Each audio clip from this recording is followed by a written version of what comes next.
Assalamualaikum semua. Video kali ini Bang Is nak ajak tuan-tuan dan puan-puan untuk pergi naik kabel car di Kota Taif. Pada musim haji yang lepas, Bang Is sempat berpeluang Alhamdulillah untuk pergi ke Taif.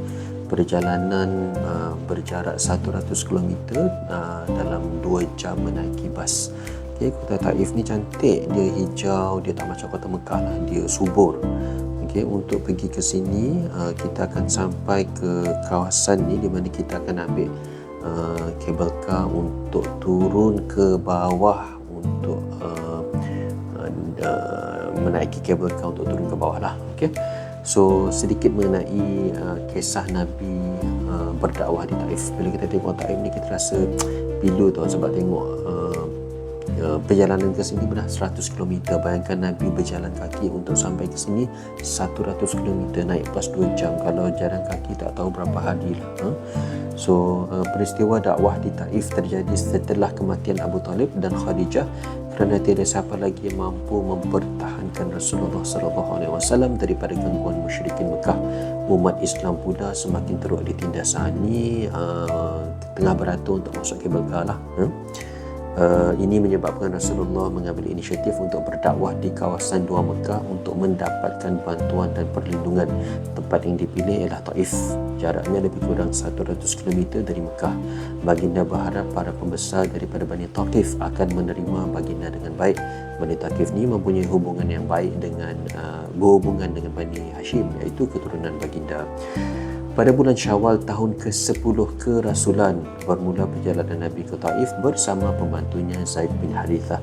Mereka pergi ke sana dengan berjalan kaki, tuan-tuan. Imagine, bila sampai di Taif, mereka sangat kagum dengan keindahan daerah itu.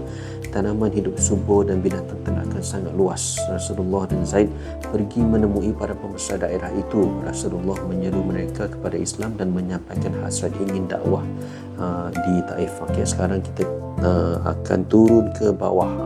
Tuan-tuan tengok gunung batu.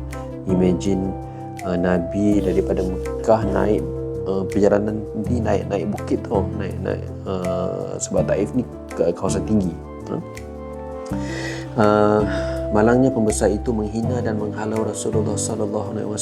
Rasulullah kemudian pergi meneruskan dakwah di Taif selama 10 hari kepada penduduknya. Tiada seorang pun yang menerima dakwah Nabi di Taif. Bahkan penduduk Taif menghina dan menghalau baginda sallallahu alaihi wasallam. Kesian kan? Hamba saya pula beratur di sepanjang jalan Taif dan melemparkan batu dan ranting, tetapi dihalang oleh Zaid bin Harithah daripada mengenai badan Nabi Muhammad SAW. Diriwayatkan Rasulullah cedera parah sehingga kan kasut baginda berlumuran darah, tuan-tuan. Kesiannya. Tengok pengorbanan Nabi. Baginda keluar dari Taif dalam keadaan lemah dan berehat di bawah sebuah anggur di pinggir kota Taif. Indahnya akhlak Rasulullah kerana baginda tidak menyimpan dendam terhadap penduduk Taif. Kalau kita imagine, kita kan pergi satu tempat nak sampai ke benda baik, kena lontar dengan batu berdarah-darah.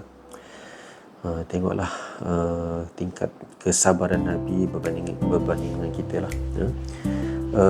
Imam Al-Bukhari melalui sanadnya menceritakan dengan panjang lebar hadis dari Urwah bin Az-Zubair bahawa Aisyah radhiyallahu anhu telah meriwayatkan hadis kepadanya di mana beliau telah berkata kepada Rasulullah, "Adakah pernah di suatu hari Tuhan hamba berasa lebih berat dari peperangan Uhud?"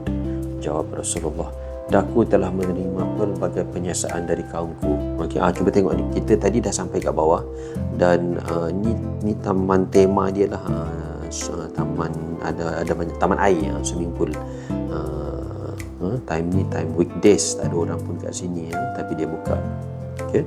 Dan kita tak turun bawah. Kita just turun bawah, lepas tu naik semula, naik ke atas. Okey. Kita sambung cerita Nabi tadi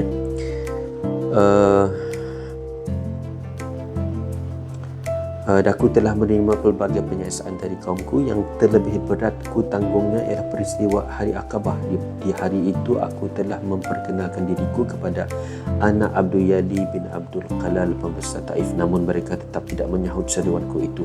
Ku beredar dari situ membawa diri penuh kehibaan dan duka nestapa tanpa menyedari kecuali setelah sampai ke Qarn al-Ta'alib yang dikenali sebagai Qarnul Manazil. okey, di tempat miqat. Kalau kita naik kapal terbang daripada Malaysia nak pergi Mekah, kita akan niat dekat Karnu Manazil, dekat atas kapal terbang. Tiba-tiba saja aku melihat awan mendung memayungi daku. Ku renung lagi, ku dapati Jibril. Beliau menyeru daku dengan berkata, sesungguhnya Allah telah pun mendengar kata-kata kaum itu dan segala jawapan dan penolakan mereka terhadapmu.